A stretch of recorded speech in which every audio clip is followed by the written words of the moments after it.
Bonjour, je m'appelle Gilles Espier. Ce qui me fait aimer la cuisine, ce qui fait que l'on soigne ses préparations et qu'on y passe du temps, c'est souvent pour des repas qui nous rassemblent, pour une fête, une occasion ou pour le simple prétexte de se réunir. Dans les coulisses des menus gastronomiques, il y a justement rien d'astronomique. On a besoin des mêmes instruments de base. Les grands chefs n'ont pas 4 bras. L'important, c'est de mettre en avant les saveurs qu'on aime. C'est cette cuisine conviviale qui me ressemble. Elle est abordable, créative et excellente. C'est celle que j'aime faire depuis toujours et qui m'a fait connaître. Bienvenue dans Un Frenchie en cuisine. Bonjour, aujourd'hui nous allons faire la cuisine pour un menu de fête avec des produits qui normalement ne vont pas ensemble. Nous allons commencer par un carpaccio de coquille Saint-Jacques avec du parmesan, du soja et de l'huile d'olive. Et nous continuerons par un très joli sambre au foie gras avec des cèpes grillés et du vinaigre balsamique. Et nous terminerons avec un très beau sabayon de figues et de dattes au champagne. Alors pour réaliser notre premier plat, notre première entrée en tout cas, il nous faut des coquilles Saint-Jacques bien évidemment, du parmesan, du soja, de l'huile d'olive que j'ai ici, du poivre, une petite touche de piment d'Espelette. Alors je vais vous préparer une entrée qui est extrêmement rapide, succulente, très simple à faire et suffisamment légère parce qu'on va avoir un plat de résistance relativement conséquent. On est en pleine saison de coquilles Saint-Jacques, donc achetez des belles coquilles, demandez à votre poissonnier qu'il enlève bien les coraux sur les coquilles, ce qu'il n'a pas fait sur les miennes, ce que je suis en train de faire. Alors, dans cette recette, quand je parle d'aller contre les habitudes, les classiques de la cuisine, c'est parce qu'en général, toute personne qui vous verra mélanger du fromage avec des mollusques ou avec des crustacés ou avec des coquillages va dire non, mais on ne fait pas ça. Et bien nous, justement, on va le faire. Et je vais vous montrer comment il faut le faire et pourquoi on va sortir des sentiers battus dans cette recette qui va être non seulement très simple, mais en plus succulente. Donc, je vais couper ma coquille Saint-Jacques. Alors, quand je dis un petit carpaccio de coquille Saint-Jacques, alors carpaccio, encore une fois, c'est coupé très fin. C'est plutôt un genre de tartare, c'est-à-dire que je ne vais pas couper trop finement mes coquilles Saint-Jacques, tout simplement parce qu'il faut quand même qu'on puisse les mâcher. Encore une fois, si c'est trop fin, on ne retrouvera pas les saveurs de notre produit. Donc gardons de l'épaisseur. Non seulement on va avoir du volume dans notre assiette, mais en plus, on va surtout avoir du goût. Et nous, notre but, c'est la recherche du goût. La qualité, le goût, la simplicité dans les saveurs. Alors c'est une entrée que l'on peut préparer quand même avec un petit peu d'avance, surtout quand on veut couper les coquilles Saint-Jacques. Alors, plus elles sont grosses, plus c'est facile. Nous, on a des coquilles Saint-Jacques moyennes aujourd'hui. Et quand elles sont bien grosses, bien fermes, c'est quand même beaucoup plus facile. Alors, voilà, on a dressé ça un petit peu comme une rose. Maintenant, on va passer à l'assaisonnement de nos coquilles Saint-Jacques. On va utiliser du soja. Alors, pas de sel dans l'assaisonnement parce que le soja est déjà salé. Alors, du poivre, bien sur les coquilles Saint-Jacques. Ici, je vais mélanger l'huile d'olive. Alors, il ne faut pas faire le mélange trop longtemps à l'avance. Toutes les saveurs de l'huile d'olive s'échappent, etc. Donc, il faut mieux la faire à la minute. Ici, on a le soja, parfumé, comme ça, en le mettant sur le côté. Vous voyez, on voit bien que ça fait des petites taches comme ça. Ça va être très, très joli sur la coquille Saint-Jacques. Mais en plus de ça, on va avoir vraiment la décomposition de nos saveurs. Le soja, l'huile d'olive, les coquilles Saint-Jacques. Et là, j'ajoute ma petite vinaigrette, qui en est une, sans en être une d'ailleurs, puisque c'est pas du vinaigre, c'est du soja. Et là, un petit point autour, comme ça. Alors nous allons passer à ce qui est le moins conventionnel dans notre recette, c'est-à-dire le parmesan. Donc évidemment, il faut, dans une recette comme ça, aussi simple soit-elle, il faut des coquilles Saint-Jacques d'une qualité extrême, un très très bon parmesan, une huile d'olive de grande qualité et une très belle sauce soja, bien sûr. Alors je vais râper mon parmesan, ici, sur mes coquilles. Alors là, on est vraiment à contre-courant de tout ce qui se fait aujourd'hui dans la cuisine. Et pour terminer, notre carpaccio de Saint-Jacques, un petit peu de piment d'Espelette pour donner un peu plus de peps à notre recette. Et là, je vais finir avec des feuilles d'aneth. C'est très particulier, c'est légèrement anisé. Certains n'aiment pas l'aneth, alors on n'est pas obligé de mettre de l'aneth. Hein. On peut très bien mettre un peu de basilic. Mais moi, j'aime bien l'aneth parce que ça a ce petit parfum anisé qui se marie très très bien avec le parmesan. Mais on n'est pas obligé de mettre ça. On peut mettre du persil si on n'aime pas, ou on met rien du tout d'ailleurs, pour ceux qui le veulent très pur. Bien voilà, notre entrée est terminée. Le carpaccio de coquille Saint-Jacques au parmesan et le soja à l'huile d'olive. Donc maintenant, nous allons passer à notre plat principal, le cendre et foie gras rôti au vinaigre balsamique et au cèpe. Alors pour réaliser cette recette, il nous faut bien entendu du cendre, on a un beau bébé ici, du foie gras, des cèpes, du vinaigre balsamique, du sel et un petit peu d'huile d'olive. Voilà. La première chose par laquelle nous allons commencer, c'est la préparation du cendre. Alors le cendre, c'est un poisson de rivière qui est un carnassier, donc c'est un excellent poisson où il y a peu d'arêtes.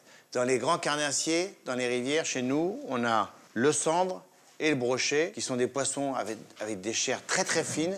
La différence entre le cendre et le brochet, c'est surtout le fait que le brochet, il y a beaucoup d'arêtes. C'est la raison pour laquelle on trouve souvent la quenelle de brochet, mais on ne trouve pas le tronçon de brochet parce que personne ne peut manger un poisson avec tant d'arêtes.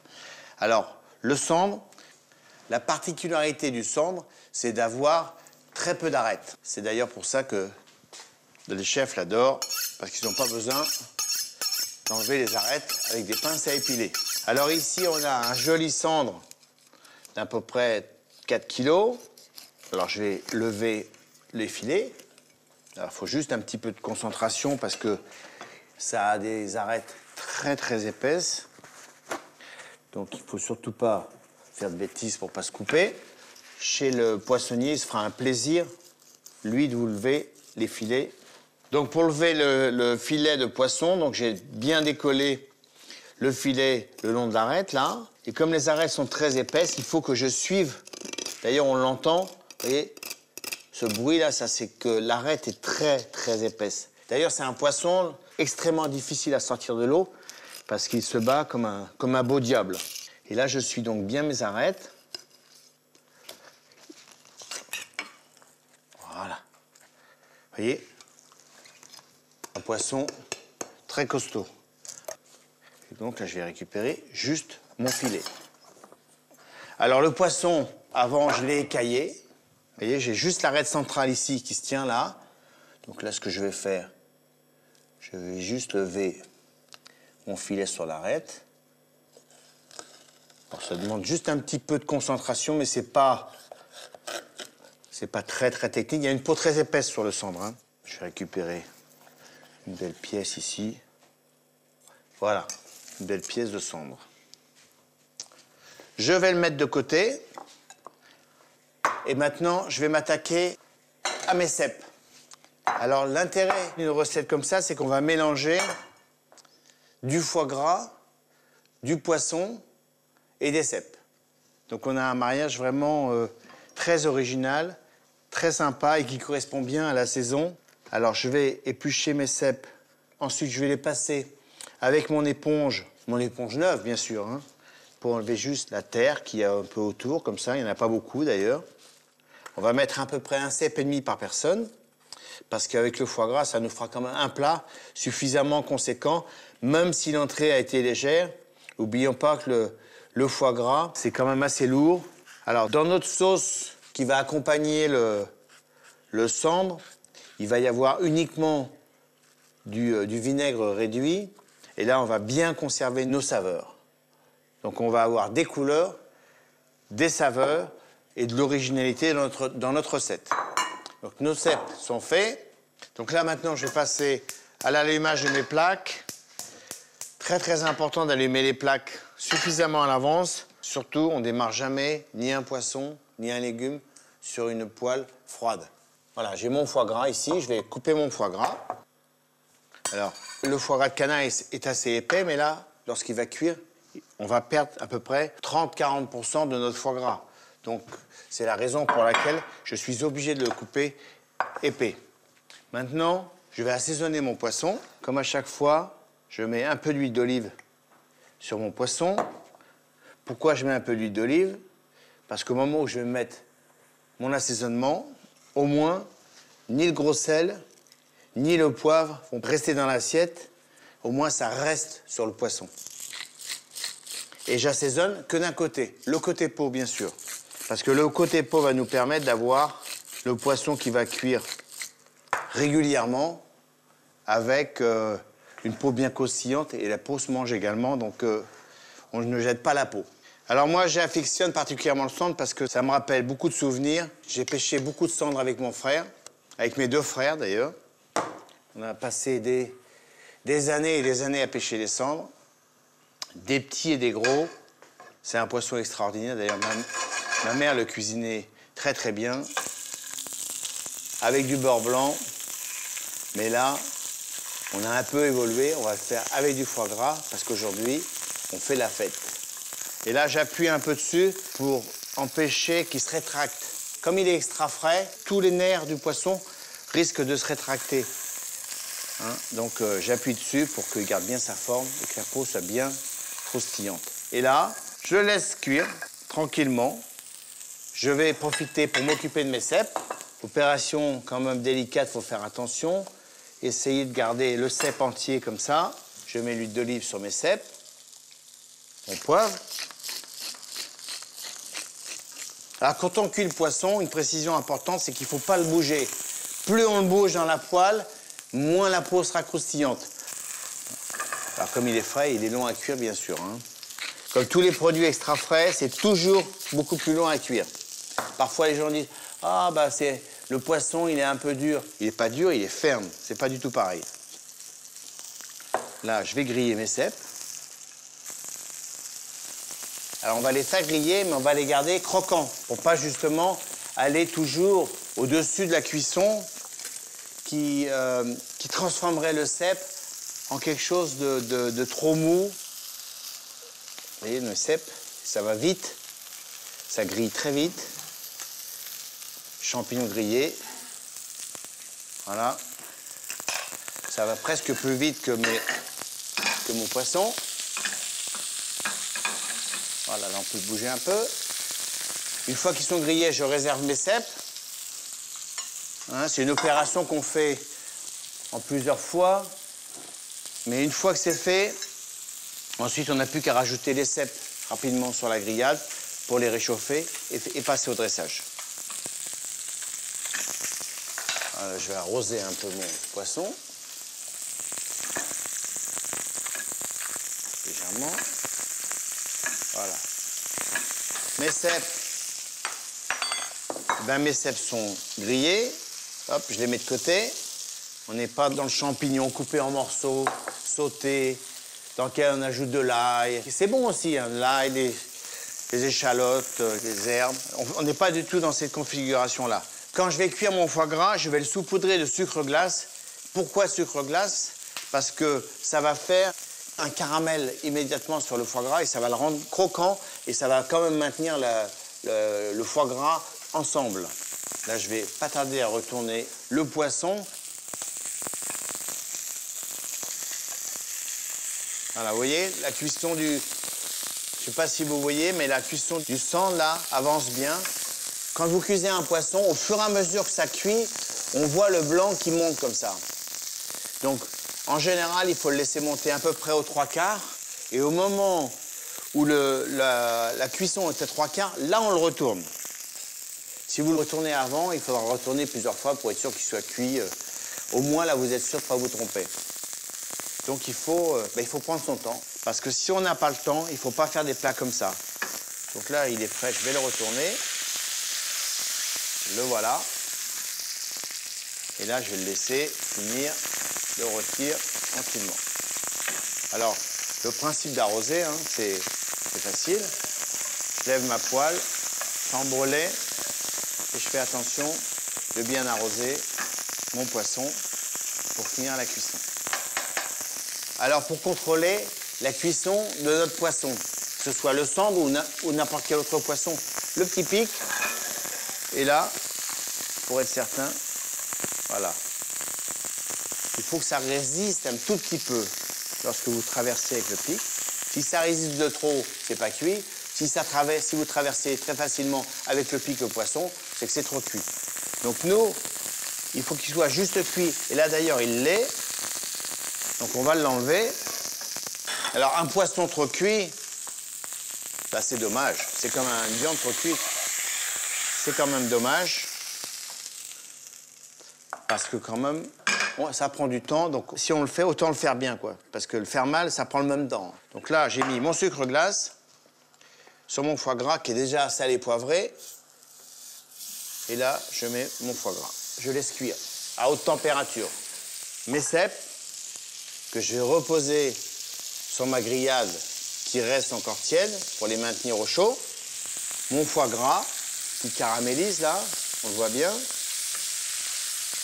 Le voilà. Ça sent bon en tout cas. Vous ne sentez pas, mais moi je le sens. Ça sent très très bon. Alors le sucre empêche toute la graisse de partir, hein. Et le fait que j'ai mis assez peu de matière grasse pour cuire mon poisson, je vais déposer mon foie gras sur mon poisson et le jus de gras de canard, eh bien, il va s'écouler dans la chair de mon poisson et il va se gorger le jus de canard. Et là, c'est quand même pas très conventionnel comme recette et comme idée. Voilà, j'arrose un peu mon foie gras. Voilà, il est prêt. Alors ça, on est vraiment dans un plat de fête. Donc là, je jette ma graisse de canard. Ici, je vais laisser un tout petit peu refroidir ma poêle. J'ai ici mon vinaigre. Alors, le vinaigre balsamique, inutile d'aller acheter un vinaigre balsamique très cher. À partir du moment où on fait cuire le vinaigre balsamique, il n'est pas utile d'aller dépenser une fortune dans une bouteille. Donc là, je déglace avec mon vinaigre balsamique, ici. Alors, ne respirez pas devant la poêle, ce ne serait pas un bon plan. Et là, pendant que ça réduit, eh ben, on va passer au dressage de notre poisson. Ah, vous voyez, le gras s'est bien écoulé sur notre poisson. Il s'est bien imbibé dans le poisson. Là, je vais dresser ici mes cèpes. Comme ça, c'est une question de goût, on se fait plaisir, là. Là, je vais mettre 3 cèpes. Allez, on va mettre un 4e. On va reculer devant aucun sacrifice. Maintenant, on va finir notre sauce qui n'en est pas une. C'est ça qui n'est pas conventionnel là-dedans. C'est qu'il n'y a pas de beurre, il n'y a que du vinaigre, du foie gras et du poisson avec des champignons. Alors, si on n'a pas de champignons, on peut utiliser des artichauts. C'est bien aussi les artichauts, en saison. Et là, je fais réduire mon vinaigre. Presque prêt. Et voilà. Mon vinaigre autour, comme ça. Une petite touche comme ça. Et voilà. Notre plat principal est maintenant terminé. Le cendre rôti au foie gras, au cèpe et au vinaigre balsamique. Nous allons passer maintenant à notre dessert. Un sabayon de figues et de dattes au champagne. Alors pour faire cette recette, il me faut bien entendu du champagne que j'ai au frais, une petite pointe de menthe, des dattes, des figues, du sucre, des œufs et le zeste d'une orange. Alors nous allons commencer tout d'abord par séparer les jaunes des blancs. 3 jaunes d'œufs pour la quantité de champagne de toute façon. S'il en reste un peu, il n'y a aucun souci. On trouvera toujours quelqu'un pour finir le sabayon.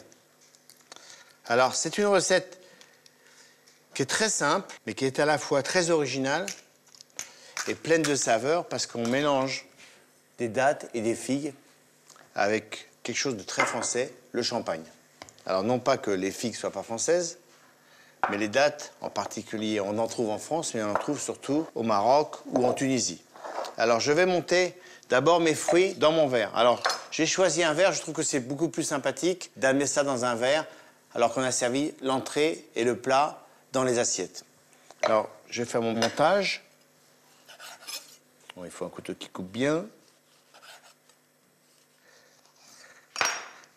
Alors c'est vrai que d'habitude, lorsqu'on fait des repas de fête, hein, on se coupe en 6 ou en 8 pour faire un dessert. Alors là, on va faire quelque chose de simple, de pas très cher et d'original, qui va être en plus léger, parce qu'on a quand même un pas de résistance qui était suffisamment copieux. Le plus dur, c'est de faire le montage dans le verre. Voilà. Moi qui ai des grosses mains, il faut des petites mains pour monter ça. Voilà, ça va mieux là. Plus on monte, mieux ça va là. Ça fait comme une petite salade de fruits, mais avec des produits originaux. Alors on n'est pas obligé de mettre des figues et des dattes, hein. On peut très bien remplacer ces fruits-là par autre chose, en fonction des saisons, bien évidemment. Là, je vais mettre mes dattes, en faisant bien attention d'enlever les noyaux, bien sûr. Donc, l'originalité de cette recette, c'est d'avoir des fruits sucrés avec un sabayon un peu acide avec le champagne. Donc, ça va faire un réel contraste, en fait, hein.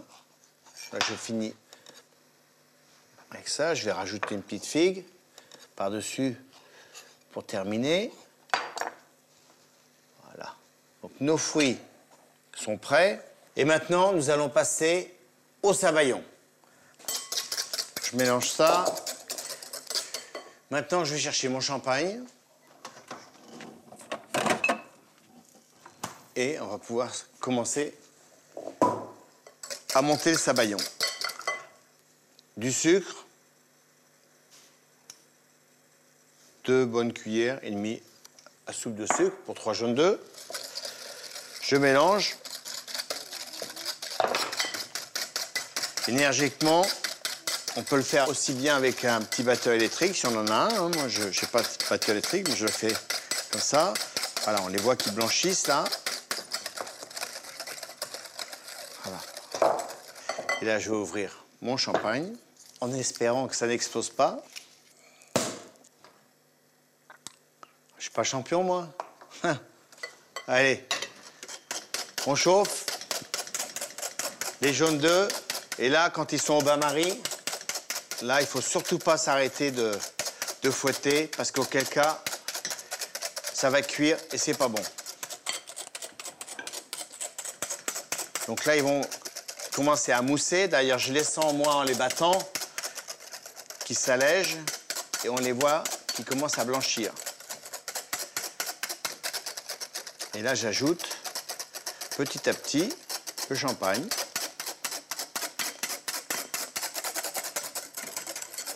Alors bien sûr, il ne suffit pas de mettre le champagne et d'arrêter de fouetter et de le servir comme ça, parce que les jaunes ne sont pas cuits. Donc qu'est-ce qui va se passer automatiquement? Si on arrête tout de suite, eh ben, les jaunes vont tomber et ça va retomber, ça va faire comme de l'eau, quoi. Hein? Donc il vaut mieux y aller doucement. Et voilà. Et là, je fouette pour cuire mes jaunes d'œufs. Il y a un côté acide, un peu avec le champagne. Parfait, ça. Alors, très parfumé. Moi, j'aime bien parce que le côté champagne, on reste quand même dans un univers de fête. Mais si on n'a pas de champagne, on peut utiliser un vin mousseux, par exemple, sec, hein, toujours sec. Parce qu'on est quand même dans des fruits qui sont extrêmement sucrés ici. Voilà, ça cuit, hein. Ça prend un petit peu de temps. Il faut de la patience. Surtout lorsqu'on fait de la pâtisserie comme ça. Enfin, pas vraiment de la pâtisserie, c'est de la cuisine sucrée, donc il faut être un peu patient et vigilant. Le principe du sabayon, c'est le même principe, qu'il soit salé ou sucré. Il faut toujours ajouter un élément en plus liquide dedans et continuer à le fouetter de façon à cuire les jaunes. Au son, on entend qu'il s'allège en cuisant. Alors, il faut rester bien dans le tempo au niveau de la cuisson. Si jamais ça cuit trop, eh ben, on revient sur la même chose, on fait des œufs brouillés. Là, on y est, je le sens, il prend de l'épaisseur. Regardez, je vais vous montrer. Vous voyez? Là, il faut être capable de se dire, voilà, maintenant, il faut l'enlever. le fouetter rapidement pour finir la cuisson des jaunes.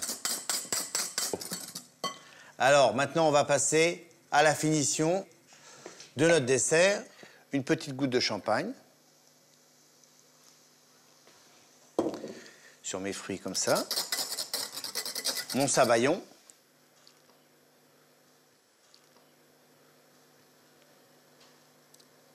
Sabayon. Voilà, c'est pas beau ça? Une petite orange râpée de zeste. Très peu, juste pour donner un petit côté exotique. Et maintenant, une petite pointe de menthe fraîche sur notre sabayon. Et voilà, notre dessert est terminé, le sabayon de figues et de dattes au champagne. Alors, un petit résumé sur notre menu du jour. Nous avons commencé par des coquilles Saint-Jacques au parmesan, au soja, à l'huile d'olive. Et ensuite, nous avons continué par un cendre rôti au foie gras avec des cèpes au vinaigre balsamique. Et nous avons terminé par notre sabayon de figues et de dattes au champagne. Si vous le souhaitez, vous pouvez retrouver toutes mes recettes sur le site de Cuisine Plus. Et moi, je vous dis à bientôt. Salut. Bonjour. Bon, allez, ça y est, je suis là.